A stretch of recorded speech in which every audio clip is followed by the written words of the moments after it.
Kayla and Jay Fain, welcome Security Halt podcast. How's it going, guys? Doing pretty good. Welcome, everyone, and how are you doing? Doing good, man.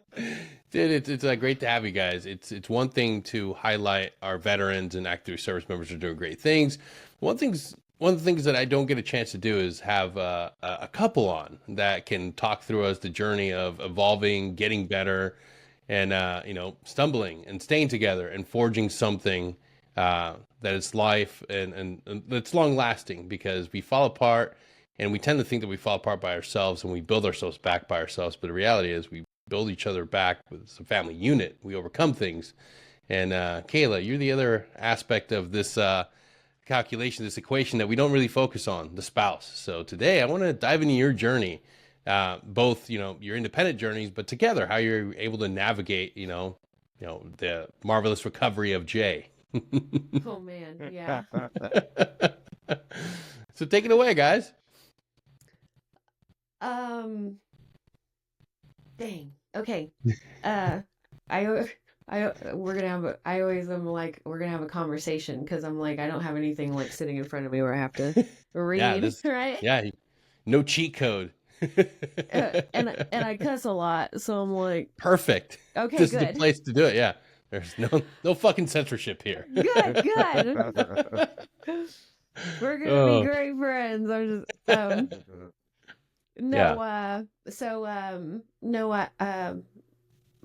my name's Kayla. I've been married to Jay for 3 years. We're going on 4 this year. Nice. We met working at Black Rifle Coffee. Okay. We have been able to kind of figure out our life to where we can be together all the time, travel together all the time, work together. And it's been super fun. People are like, you guys don't get tired of each other? I'm like, actually, no, not really. Yeah. I have 4 arms, 3 legs, and a robot leg. Like that is us. That is us. Like we so we are each other's advocate, like literal service person. Yeah. I can read him like a book, especially when we're out in public or, we're around other people. I've committed myself to reading this motherfucker so that I can love him good. Dude, that is such a powerful thing. And I want to pause and highlight that what we normally see is an amazing support system, an amazing spouse, but doesn't come from the world. So they don't understand what their husband's feeling and going through, even though, because a lot of times we have a poker face. We would carry a mask at all times. Yeah. And you can't really pierce through that. Oh, he's stoic. He's looking through that. And inside he's just fucking falling apart with anxiety of being in a crowded space. But having a spouse that is also a veteran, also understands what's going on, it's like, hey, let's take a chill pill. Let's leave. Let's go grab lunch somewhere else. That is insane. Yeah. So I served 6 years in the military. I did not deploy. I was actually at Fort Hood when the Fort Hood shooting happened, and so we were just no, we're getting out of here, right? And I got out of the military and got my disability, was just working and whatnot, and kind of like I've had my own, like we work with a nonprofit where we fight military sexual trauma, and I help other female veterans overcome that sinking ship, right? Like that's in their mind. And so I've had to deal with all of my own things, my entire life, and it's just been kind of like all the time, right? And my mindset has always been, what's next? I'm not going to be a victim. I'm not a victim. I'm not like, don't even look at me and be like, oh, that's not something that I do. Yeah. And so, when Jay and I got together, obviously we were, able to travel and help people and the world was changing, right? The world was changing around us. And Jay went through an awakening in the beginning of 2023. And like, to say that his cup runneth over, I mean, that was kind of like an understatement. Like, he was like rocking back and forth. He was crying. Some stuff he still doesn't remember. Like, there's a lot that, you know, we went through. Well, during that time, I was like, what's wrong with you? Like, why are you treating me like this? Why is this happening? Like, what's going on? Like, nothing's happened. Like, you know, and you know, day after day, I was like, man, I'm feeling attacked. Like, I am like, we are fighting like, I'm trying to help you, but he wasn't wanting to accept my help because of things that were happening, and I wasn't understanding what was happening, and then I was taking it personal, and it was just like this big mind fuck for like 4 or 5 months solid. And then when I got I put myself in therapy, and my therapist was like, look, it's not you. Quite literally, it's not you. And I'm like, but I'm not doing it. He's like, exactly, you're not doing anything. So why are you responding to the things that he's doing to you or around you and taking them personal, where it's putting you in this stupor of like, oh, he's being so mean to me. No, he's getting attacked. His mind is attacking him. And so one of the things that he had said to me was, you know, I feel like I got blown up yesterday. And I was like, fuck. Like, okay. So what do we got to do? And there were so many things that happened. And ultimately, I had to get out of my own way. I had to make it to where the things that were happening to him weren't affecting me, because it wasn't me. I wasn't doing anything. I was just there to support, right? Once I did that, oh man, once I was able to exist apart from what Jayla was at the time,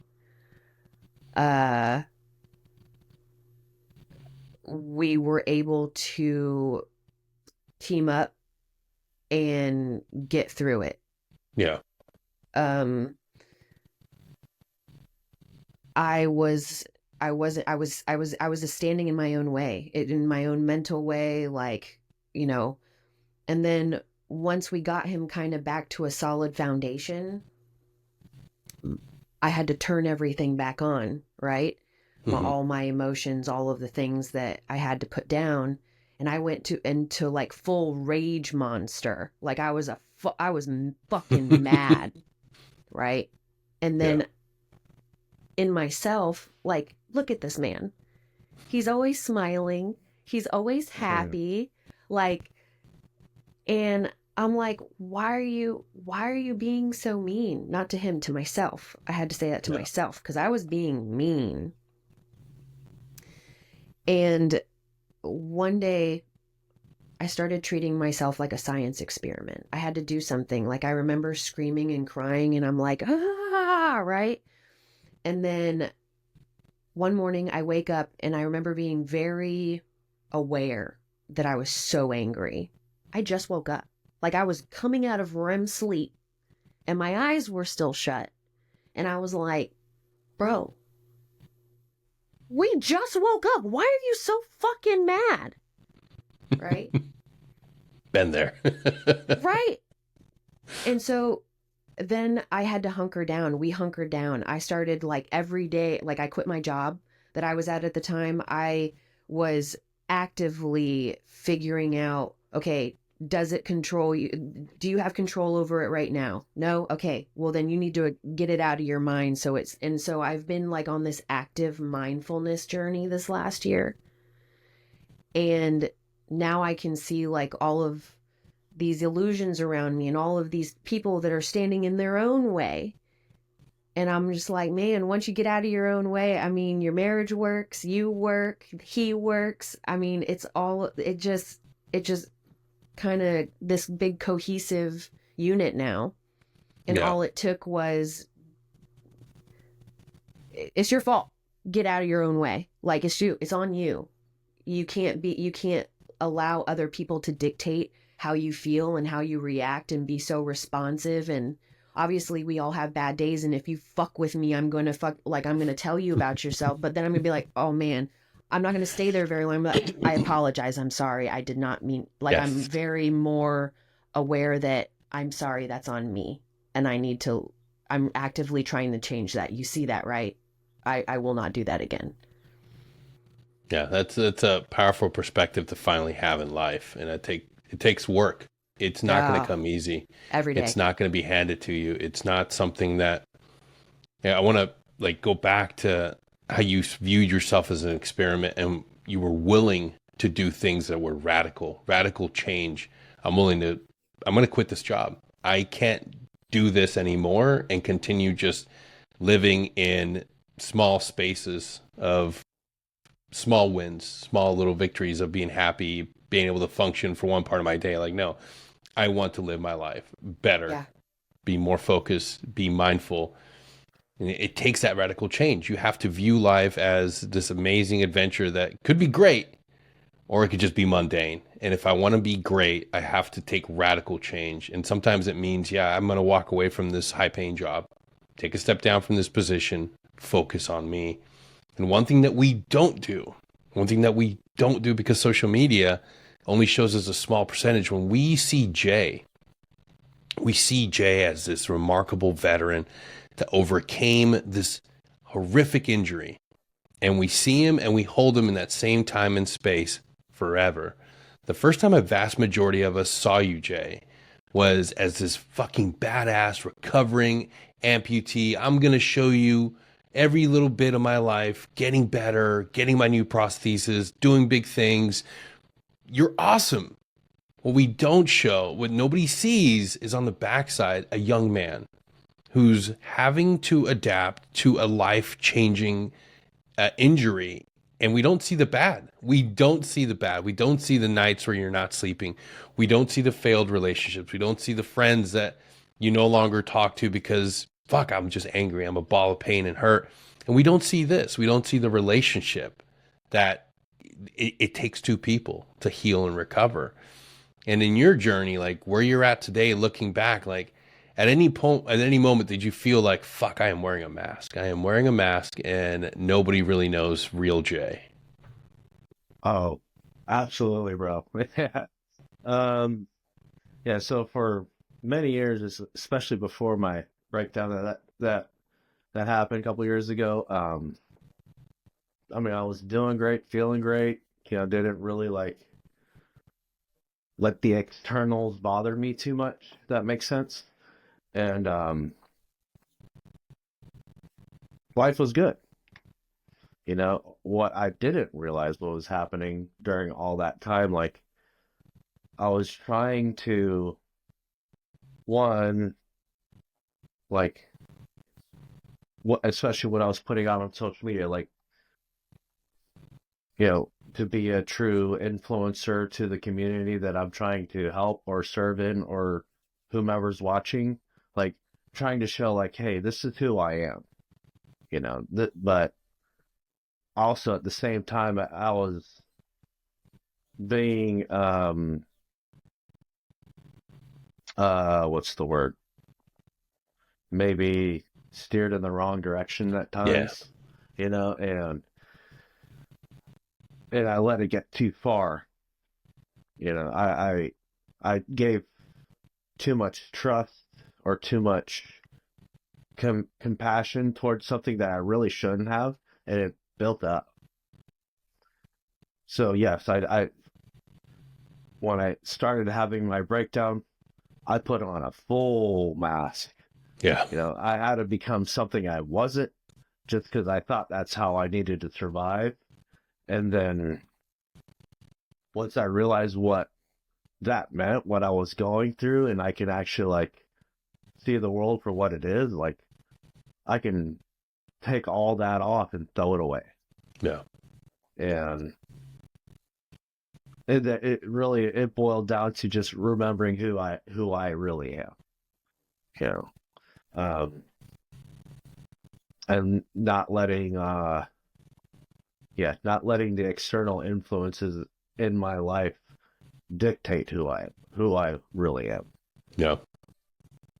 And I think it's easier to do that when you have somebody that is in your corner and knows you and is like Kayla, that's right there to keep you sort of like, hey, you're my bullshit thermometer. Whenever I'm getting too much into the bullshit realm, like, call me out.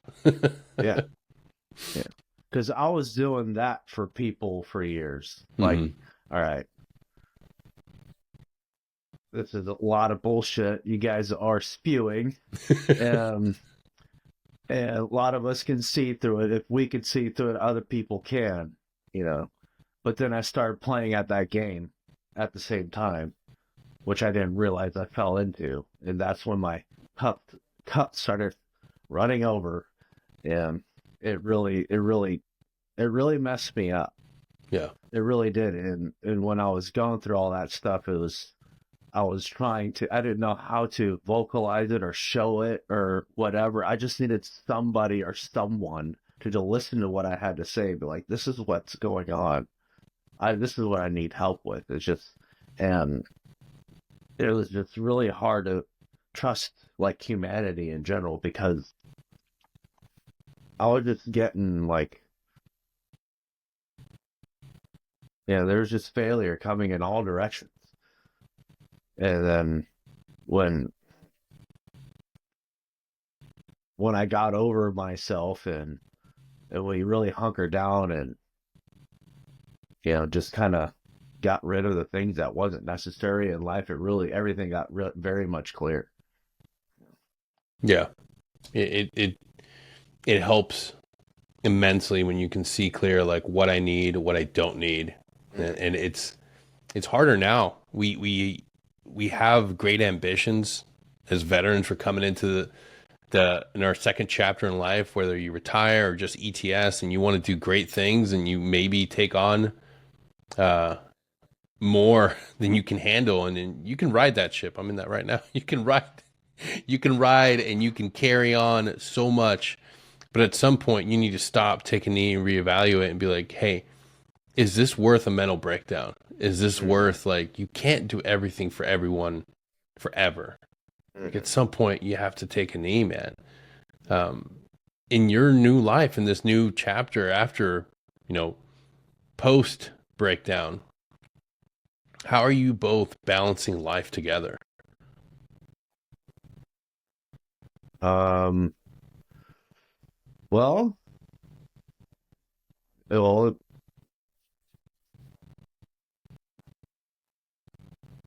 we came to a decision to where we're living now to take care of the family that we are in together. Kayla has a son who's a teenager, going to high school and all that.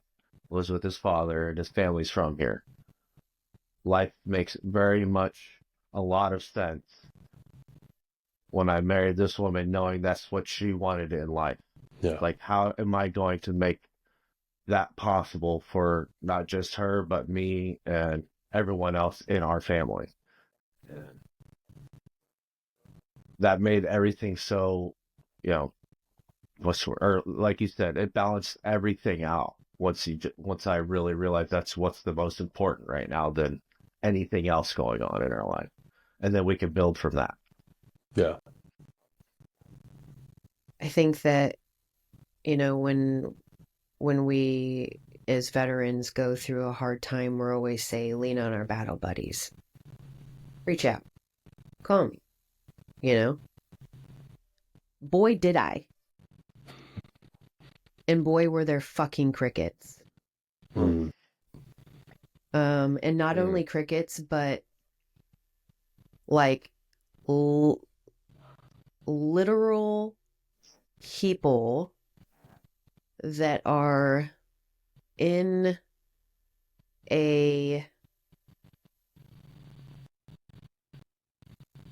that have a platform that have resources, right, that are actual friends.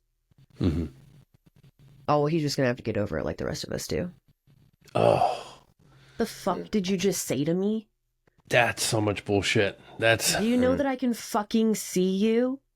Do you know that I'm watching everything that you're doing now? Oh, you're advocating? Suck my big fat black dick, bitch, because you're not fucking picking up the phone when real motherfuckers are actually trying to get a hold of you. No. I called everyone. And then to find out that they didn't even fucking believe me. There were some that were like, they didn't believe me because on the offhand, they'd call him. And of course, he's like, oh, everything's fine. Everything's good, because he was having Wearing like his own day, right? And he's wearing his mask. And I'm sitting here literally on the other line being like, can you please talk to him? Can you please call him? Can you please get a hold of him? Can you please help me find someone that can help him? Like, I was walking around a VA trying to get him to walk inside with me, and he kept walking away, just walking away. Mm-hmm. And I'm like, bro, we have to go inside, please, right? So then I finally get him inside, and then I get him sat in front of a fucking psychologist, or whatever it was, with a battle buddy. There was like a student teacher nurse person there. And me and Jay are sitting there, and he's just sitting there fucking with war in his eyes. And I'm sitting there next to him with desperation in mind, being like, do you see him sitting in front of you? Like, you see him, he's sitting. I got him to be in a chair. I got him to come here. Can you please help me, please? Oh, well, you're going to have to go to the ER if you want to get some medication or something. And I'm like, what? And so then we go to the ER. And we're trying to get help. And he ended up saying yes to a couple of questions that they first ask you, but it was like, my mind's under attack and I don't know what to do. Mm-hmm. They fucking locked his ass up. Yeah, Baker. They took him from me. And I'm listening to him in the background in the ER. My husband, the person that had just told me that he felt like he had just been blown up and that I'm trying to get help for him, was ripped from my grasp. He was taken into the back room and he was screaming bloody murder, like calling for me to help him.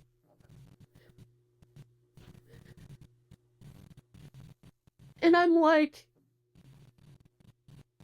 is this real life? Like, what is happening? Like, I'm the advocate. I'm telling you what's happening. I'm the caregiver. I'm telling you, like, this motherfucker didn't even smell the same. He smelled like bleach. He was not my husband anymore at that point, and I needed to help him, and no one would help.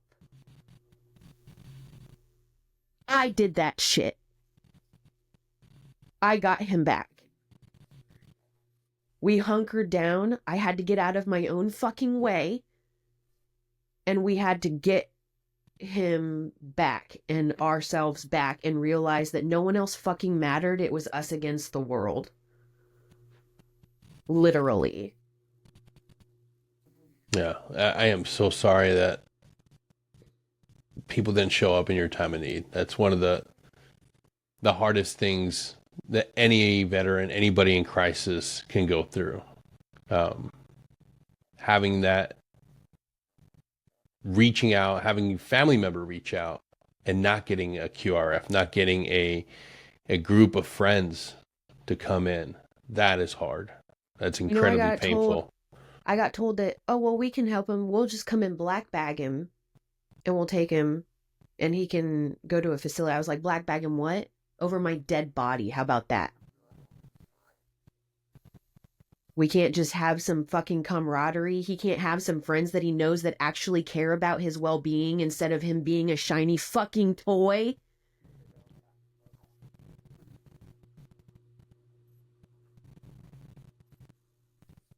he's one of the most kind and humble and most just, he just loves life and loves to sit, eat, and sleep and spend time with me and spend time with his friends and just sit in a recliner and be happy. And he's always there when his phone goes off. Yeah. And it was not reciprocated. Wasn't reciprocated. Yeah. Yeah. That's painful. That is a painful situation because more often than not, I know this, before I got help, I was like the biggest connector, getting people to treatment centers, helping people get to resources. And that seems to be what I'm feeling is Jay was that for somebody, for a lot of his friends, connecting, providing resources while you're slowly circling the drain. And then when crisis happens, it's no one's around. No one's there. And that's incredibly painful. That's I mean, those friendships, that needs to be talked. It needs to be, if you're gonna heal and recover from that, people need to understand, like, hey man, like, you weren't there for me, but next time when somebody calls you, when somebody reaches out, be willing to, at the very least, point them in the right direction for a good resource. We have tons of fucking resources for situations like this. Mission 22, 22-0. Mission Resiliency at Laurel Ridge. Hashtag face the fight. There's no need for one veteran or a family with a veteran to struggle and be in a vacuum and in an empty space without resources. And let me tell you, having to put a friend or service member that you're helping out and watching them go through a Baker Act, it is not fun. Yeah, it can save life if the person's in crisis, but not every hospital is the same. Not every ER is the same. You could have incredibly compassionate people in one place and a place that's overworked with lack of sympathy and lack of fucking emotion, and they're just there to hold you and, yeah, be assholes. So you never know. I don't want to talk bad about a resource because at the end of the day, it is a resource, but still, it is not. It is one thing to get somebody to a treatment center like Warrior's Heart. It is one thing to get a treatment center like Mission Resilience at Laurel Ridge. It's completely different to go to the 24 or 72-hour hold at a hospital. It can be extremely, extremely damaging. And yeah, it can come with a lot of baggage to unpack later on for everybody, not just the individual, but the family member like you experienced, Kayla. It is not easy. It's very traumatizing for a lot of folks. Yeah, it took that cop that I got in his face because it was him between me and him. Like he was between me and Jay, and he was like, and Jay was like, please, and I was like, yo, I'm about to go through you. And he was like, okay, we're gonna have that kind of day, and I'm like, yeah, for sure. Like I promise. Like, yes. Oh, yeah, dude. Yeah. Yeah, it's not easy. I think about that time when all that stuff happened and I got locked away and all that, and it was a lesson to learn for sure. What not to do, what I realize is something I won't recommend for other people. You know what I mean? Yeah.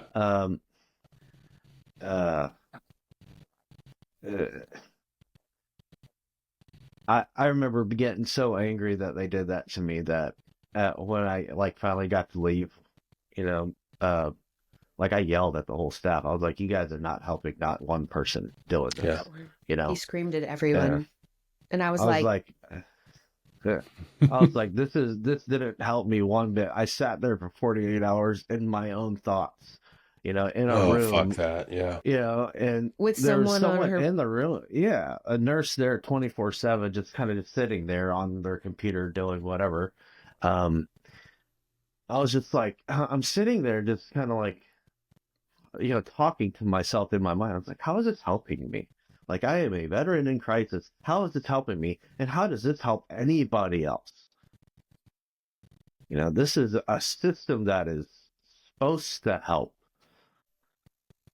And the way they went about handling that situation was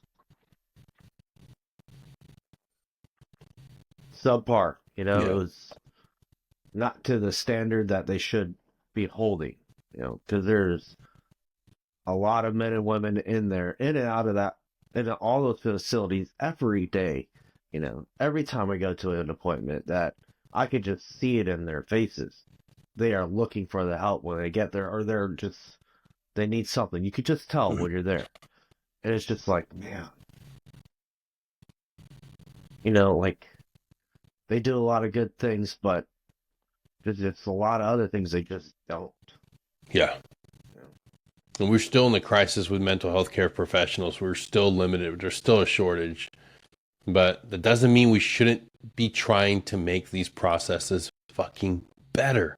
It doesn't mean that we shouldn't have a way that if a veteran shows up to your ER that is in crisis, you develop a new format that has a little more compassion.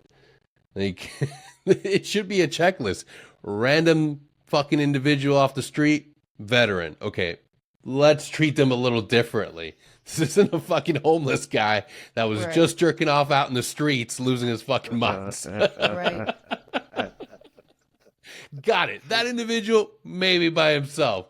But like, we've gotten to this system where I feel like it's left up to rolling the dice in the chance that you have an encounter with somebody that's empathetic, that is human, that will be there. Because I've seen that. Like, it should be a better thought out process when you're treating veterans in the hospital setting. And then when it comes back to resources, dude, we just don't have enough. We just don't have enough. It breaks my heart to know that you were failed by close friends, but that you didn't have a robust Rolodex of resources to fucking go through. Like, okay, if Jimmy and James aren't answering their phones, fuck them. We'll deal with that later. Let me tell, and I'm not naming names. I called You can, some, fuck them. No way. I called If they some sue, don't worry. people. No, like, because of what I was doing at the time, I had some resources. I called like founders of nonprofits. Like, I called like foundation, like people that work like, and if I say the name, you'll know who the fuck they are. Yeah. I called them, and it was just too much. That's it. It's crazy. It's funny because I have seen your regular ODA member, the guy that he's worried about money just like everybody else, doesn't have a robust amount of resources, but are willing to drive their friends 4 or 5 hours away to a treatment center, are willing to do fundraising to ensure that their friend can go to a TBI clinic. Like, it's the grassroots movements. One of the first advice that he had gotten from one of the first friends that decided he wanted to help was that he didn't need a wife, that women were like he did not need to be in marriage with some soul-sucking person that, like, and he took him away to a different state under the guise that he was going to get him help. Told me he was going to get him help. And then I'm sitting here in Missouri being like, why is he still sitting at your house? Why are we not doing anything yet? And then I'm talking to him on the off chance that I get to. And, well, no, you don't need to be around these. You need to be with men. You need purpose. I get ppurpose, but just being constantly surrounded by men just sounds like you're trying to be recruited for the other team. Right. Jeez. Ridiculous. Well, going through all that and, like, you know, leaning on some of these people, like the person she mentioned, I realized that getting away from those types of individuals was the most healthiest thing I could have done for my life, that I should have done a long time ago. You know, the narcissism, you know, fuck. You know, gaslighting, the gaslighting, the manipulation, all those types of people. I should have cleaned house a long time ago. and when it going through, if there's one good thing that came out of going through what I went through, it got rid of all those types of individuals in my life that I don't ever have to see, talk to, or deal with ever again. Yeah. Yeah. It's funny when people utilize you as a marketing tool, as a figure person, like you realize, it's like, wait a second, I'm just a means to an end. The reality is I'm just a means to an end. As soon as I'm no longer useful, then it's really convenient for you to just pack it all up. Like, and I see that with so many people in so many different industries. It's like, I'm just a tool. Like, I'm not really a value-added person of your team. I'm not somebody you really care about. And it's that narcissistic person, that gaslighting, that will like, no, you just need me. It's like, I've got a fucking wife. I've got a family. Like, that's what I need. Like, if you're not a close friend and you're not supporting that, like, fuck you. I don't need you. Like, more people need to understand. Like, sorry, go ahead, Kayla. No, go ahead. Like, your family. It's like that team mentality that gets us. Like, you come into special operations and they tell you this is the best thing. This is the only thing you'll ever need. This is the sexiest thing. At some point, you're going to break down. At some point, you're no longer going to do this. Even if you're a guy that goes into 32 years, at some point, they're going to say, like, hey, sir, sergeant major, chief, like, you got to go. They're not going to want you. They're not going to, you think they're going to bring you back to, like, hang out? Fuck no. That family's going to be there. That wife you neglected, those kids you never were there to watch grow up, they're the ones who are going to be there for you. And if you're lucky, they still love you enough to be there and bring you back into the fold. But a lot of us aren't that lucky if we don't start to realize what's truly important. The real team, the home team, the wife, the kids, that's what's valuable. It's your everything. That's your fucking world. And more often than not, we're willing to gamble on that. And that sucks. We need to change that culture. Yeah. Yeah. Which brings us to what we're doing now is, so we're involved with a couple of nonprofits. Jay is the chairman of the board for Shield of Sisters. It's a nonprofit that deals specifically with females that have been affected by military sexual trauma, like I said earlier. Active duty and veteran. I am the director of mission readiness and programs, and so we're trying to help women via retreats, conferences, camaraderie, resources, but then also we're having a hotline. We have a hotline that we just posted up. We're going to be fighting military sexual trauma in real time. So like, hey, you dial the hotline, you're going to get me or you're going to get my executive director, Shannon, who is the one that founded the nonprofit a couple of years ago. And, hey, this is what's happening to me. Hey, they're trying to kick me out. Hey, whatever it is. Okay, well, I got you. I dare them to do it with me standing in front of them, holding your hand as an advocate. Because 99% of the time we're demoted, tossed out, general dishonorable, whatever it is, discharge, chapter of misconduct, whatever it is, we don't get to see sergeant major. Right? And then if we do, it's because we just don't say anything and we keep on our merry way. So that's what we're trying to fight. This last week, we went to San Antonio for the Face to Fight conference that USAA was holding down there. And it was surreal for me because I had gone through this experience with Jay. And so I was in a room full of, and so I can say what I want because I'm not on the board. So let me just preface this, okay? Okay.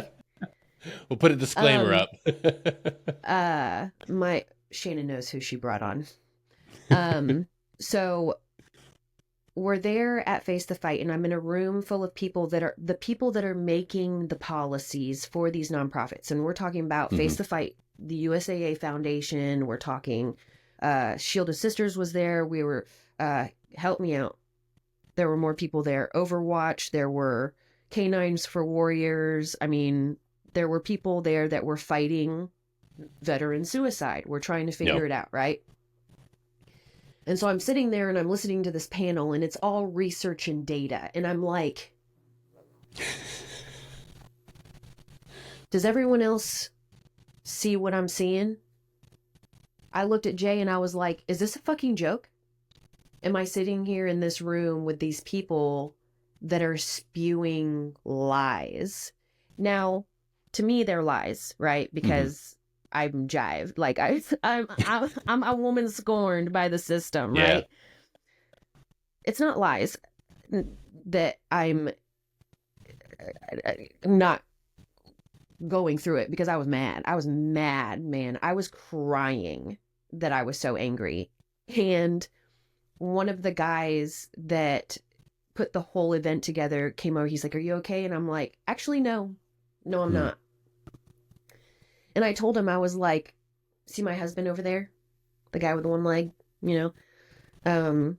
Him and I are walking literal reminders and examples for you and how all of this doesn't fucking work. You're selling the dream. Your research, cool. You're selling what you hope is what you, and you have the passion. We all have the money here in this room to have the passion, right? But our foundation and our nonprofits need to hire people, right?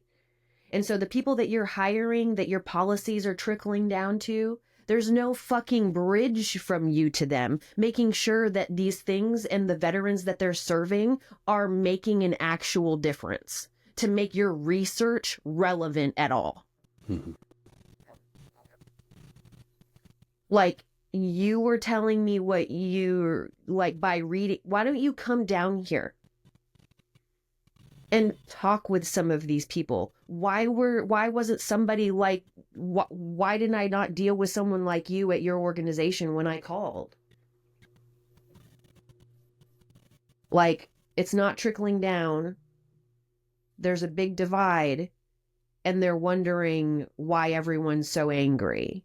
Oh, well, we're doing our jobs up here. And I'm like, cool. The people that you're hiring and that need that 15 an hour job at the VA or at whatever community center that they're seeking help at, they're not getting the training or they need a job. That's what they're there for. So there's a disconnect somewhere. Yeah, it's incredibly frustrating to see advocacy that's not really in line with what your target demographic needs. That's like the frustrating part. I saw the same thing going down to several conferences, and specifically within the soft community, because it's just all guns and new robots, new drones. And it's like, okay, cool. What are you doing to help the guy with his TBI? What are you doing to keep the guys operational? And it's never highlighted. It's never brought to the demographic that actually needs the resources. Instead of a whole bunch of resources in an echo chamber of policymakers and higher ups, bring in the people, bring it to the people, bring it to the audience. Go to have the event at Fort Cavazos. Yeah, Cavazos now, what used to be Hood. Yeah, have it there. Have the resources readily available so that if by chance there's a survivor, there's a victim there, they can go and say, holy shit, this resource is available to me. Yeah, let's talk right now, because guess what? I'm going through this. I need help. They never do it. It's one of the many things we need to change. And I'm certainly not an expert when it comes to military sexual trauma and how we can make the process better. But I can tell you, it needs to change the process. Even, I mean, just from when I was in, I know that the system's fucking way broken. It's incredibly sad to see how bad it gets, and every base is different too. It's a different ecosystem, but we don't treat it like that. We treat it like standard across the board. And I'm like, hey, like for example, Fort Hood, that was one of the worst places for it. I mean, we've had tragedy after tragedy after tragedy at that place alone. So maybe we have to take a different approach, a non-standard approach, one that's unique for that base, that demographic, and start implementing real change. But I don't think it changed. I don't think it's addressed that way. I think it's Our still next the same. conference is at Fort Hood. Yeah, good. It's Yeah. the place it should be. Yeah. That place, I don't know why it's such a problem set, a problem set that's been there, and it's historically it's known. People have, within the military culture, people have addressed it, and people are like, oh, you're going to Fort Hood? Fuck, dude. Sorry, Right. sorry to hear. Yeah, yeah. What you guys are doing is incredibly important, and I am so glad that both of you are aligned in the same mission, because it helps too, having the same mission for a family. That's you eat, breathe, and wake up to it, and go into work together. It's also a fairy tale. Yeah. And it's really cool because like you see it, right? So I'm like, when I'm gonna be helping these females, like, girls, you ain't met nobody like me. I ain't scared of them. I don't have to like listen to I'm there for you. You don't have to open your mouth if you don't want to, right? I've got a loud enough voice for the both of us. Right. So that's what I really want to do. How freaking cool is it that my husband is so supportive of the mission that I want to do that he's now the chairman of the board? With all of the expertise and the knowledge that he has, it worked out. Like, he's the best person for it. He's so understanding, and he's so just wants world peace. Fuck. Like, bro, I'm tired of all of it. That's what we're here to fight. And if you got a problem with it, then fuck you. You're part of the problem. Yeah. I can't thank you both enough for being here today. Jay and Kayla, if people want to get a hold of you, they want to follow along your journey, where can they go? Well, find me on the social media platforms, Instagram, TikTok, Facebook, wherever. I like playing on Instagram or LinkedIn. LinkedIn's a good connection point. Fuck yeah. Love me some LinkedIn. Jayfain on LinkedIn. And then on Instagram, Jaylimp, Jaylimp. And that's where they can find me. What about you, Kayla? Kayla Fain, Fain, or Kayla Fain 13 on Instagram. Nice. And what about the foundation? Where can people go to support, rally around you guys, and stay tuned for more upcoming news? Shieldofsisters.com.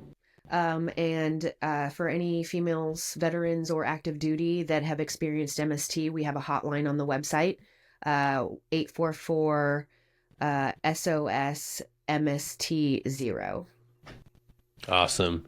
Jay, Kayla, thank you so much for being here today. And to you guys, take a second, just pause, go to episode description, click all those links. You can thank me later. I didn't give you any spiel at the beginning or in the middle, but right now I will. I need you to do me a favor. Go to Spotify, Apple Podcast. I'll wait again. Okay, you're there. Now, give me a 5-star review. Leave a few words. I don't give a fuck what you do. Type in, Denny's fucking awesome. Bananas, kick rocks, whatever the fuck you want. Type it in there. Actually, type that in, whatever the fuck you want. It doesn't matter. What it'll do is help me in the algorithm and boost my numbers up. So I really appreciate it if you take a time and do that. And, if you're on your Spotify and you're listening to this, you can actually send me a text. So go ahead and do that right now. Just send me a text. Send nudes, and I'll send you back a link to get some free swag. And if you don't, well, that's okay, too. I'm Deny Caballero. Thank you for joining us. See you all next time. Till then, take care. Bye.